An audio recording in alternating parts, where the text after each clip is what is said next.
Hi guys, welcome to your channel Banwal Tutorial. Here I am Vikas Kumar Banwal. You are watching the most important class for UGC NET Commerce Paper 2, which is very important for the all students who is preparing the UGC NET Commerce और also a JRF। तो जो भी विद्यार्थी UGC NET Commerce paper 2 की तैयारी कर रहे हैं वो मेरे चैनल बनवाल ट्यूटोरियल से जुड़ सकते हो। डेली एवरीडे जो है 8 PM में क्लास होती है, रात को 8 बजे। ये क्लास जो है बिल्कुल मुफ्त है और ये गरीब छात्रों के लिए, जो छात्र तैयारी नहीं कर पा रहे हैं, उनके पास संसाधन की घोर कमी है, पैसे का अभाव है, तो वो जुड़ सकते हैं। तो हमारे क्लास से ये बिल्कुल फ्री ऑफ कॉस्ट है।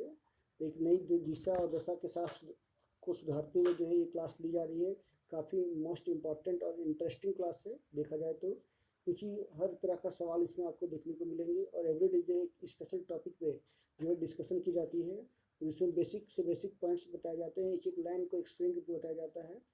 तो चलिए, एक काफ़ी इंपॉर्टेंट क्लास को आप सभी, आई होप आप सभी को जो है लगातार 3 दिन से 4 दिन से मैं क्लास ले रहा हूँ, तो अच्छा लगा होगा। और आप लोगों का जो है फीडबैक ज़रूरी है, आप ज़रूर जो है कमेंट करके ज़रूर बताएँ। तो चलिए फटाफट चैनल को सब्सक्राइब कर दीजिए, लाइक कर दीजिए, शेयर कर दीजिए ताकि लोग भी जुड़ सके। और सब्सक्राइब करने के साथ ही बेल आइकन प्रेस करिए ताकि ऑल टाइम से नोटिफिकेशन सबसे पहले आपके पास सबसे तेज़ी से पहुँच सके। चलिए आज का पहला सवाल क्या है करते हैं, जानते हैं आज का पहला सवाल क्या है। निम्नलिखित में से कौन उपभोक्ता विवाद निवारण व्यवस्था का एक मंच नहीं है? जिला स्तरीय मंच, राष्ट्रीय आयोग, राज्य स्तरीय मंच यानी राज्य आयोग और स्थानीय मंच। तो आप लोगों ने सुना होगा कि 10 लाख तक का जो भी समस्याएं होती है जिला स्तर पे, उससे अधिक पे राज्य स्तर पे, उसका राष्ट्रीय आयोग पे, लेकिन स्थानीय मंच तो नहीं है। तो घ इसका करेक्ट आंसर होगा। तो नेक्स्ट सवाल की ओर बढ़ते हैं।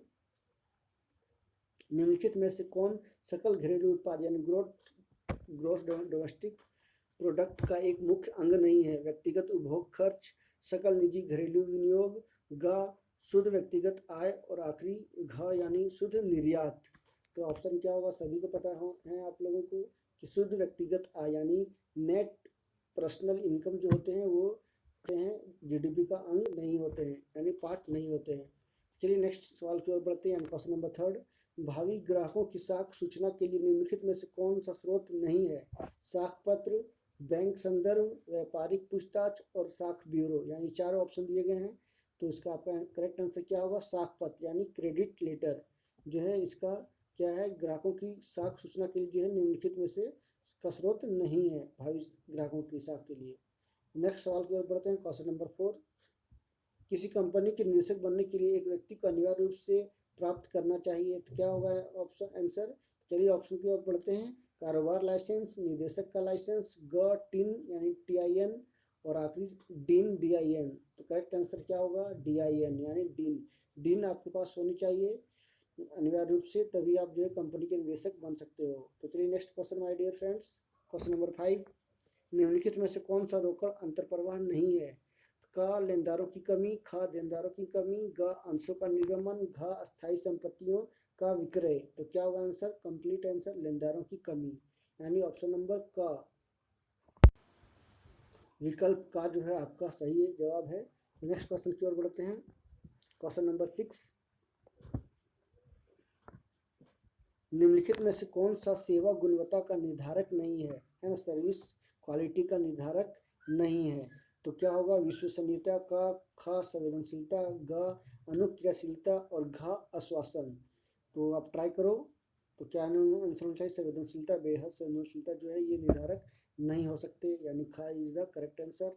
तो नेक्स्ट क्वेश्चन की ओर चलते हैं। क्वेश्चन नंबर 7, काफ़ी इंपॉर्टेंट क्वेश्चन है ना। नकदी प्रवाह विवरण के संदर्भ में निम्नलिखित में से कौन सा वित्तीय गतिविधियों का एक उदाहरण नहीं है?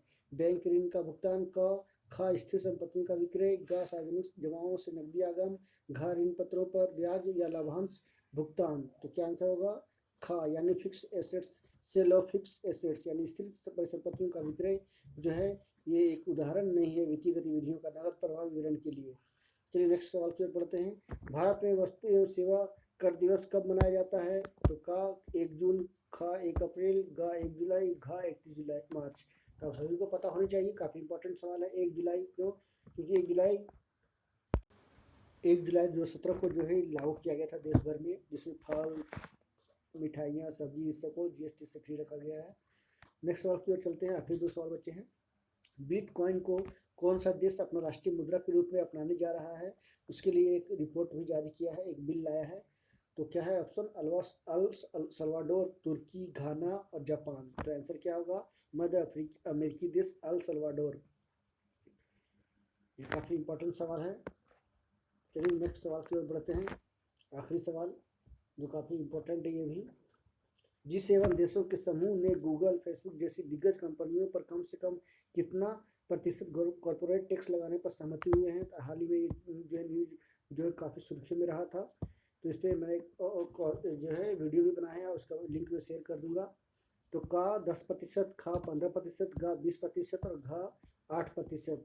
और ये जो है लंदन में हुआ था, जिसकी अध्यक्षता जो है लंदन ब्रिटेन के जो थे वित्त मंत्री उन्होंने किया। भारत के जो विदेश मंत्री गए थे। तो क्या आंसर होना चाहिए? खा यानी 15%। मिनिमम जो है 15% जो है चार्ज करने का बात कही गई है, सहमति बना है। तो ये थे आज का टॉप इम्पोर्टेंट क्वेश्चन 10। तो चलिए आज मैं इंडियन अकाउंटिंग स्टैंडर्ड बोर्ड के बारे में बता दूँ। तो भारतीय लेखांकन प्रमाण बोर्ड की स्थापना लगभग 21 अप्रैल 1970 को इस उद्देश्य से की गई कि वह भारत में लेखांकन प्रमाण को तैयार करके उनको लागू करे। भारत में समस्त लेखांकन प्रमाण का निर्गमन भारतीय चार्टर्ड लेखांकन संस्थान की यानी ICAI की अधिकारिता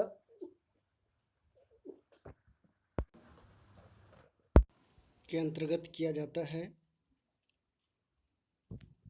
यह सभी प्रमाण निर्गमन प्रबंधन के लिए ऐच्छिक है, अनिवार्य नहीं है। 1 अप्रैल 2006 तक बोर्ड ने 31 लेखांकन प्रमाण निर्गमन कर दिए थे। कंपनी अधिनियम 1956 की धारा 211 की उपधारा 3A के लिए आवश्यक है कि प्रत्येक लाभ हानि खाता और तुलन पत्र लेखा मानकों का अनुपालन करे। लेखा मानकों का अर्थ है कि कंपनी अधिनियम 1956 की धारा 210(1) के तहत गठित लेखा मानकों को पर राष्ट्रीय सलाहकार समिति यानी NACA के परामर्श से ICAI के द्वारा अनुशंसित और केंद्र सरकार द्वारा निर्धारित लेखांकन का मानक सबसे पहले भारतीय लेखा मानक को जो है 101 से 115 तक तैयार किया गया। फिर लेखा मानक को 1 से 41 तक तैयार किया गया। तो 101 की बात की जाए, 103 की बिजनेस कम्युनिकेशन, 104 की इंश्योरेंस कॉन्ट्रैक्ट, 105 की नॉन करेंट एसेट्स हेल्ड। उसी तरह से ये 107 की बात की जाए तो सभी तरह की जो है ये काफ़ी इंपॉर्टेंट है।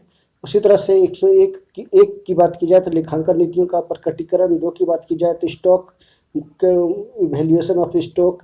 6 की बात की जाए इंडियन अकाउंटिंग स्टैंडर्ड, तो ह्रास डिप्रिसिएशन अकाउंटिंग, ये है सभी काफ़ी इंपॉर्टेंट है। तो इसी के साथ आप सभी से विदा लेता हूं। नेक्स्ट क्लास में मिलूंगा, तब तक नमस्कार, thank you, stay healthy and be happy. I hope it is very correct.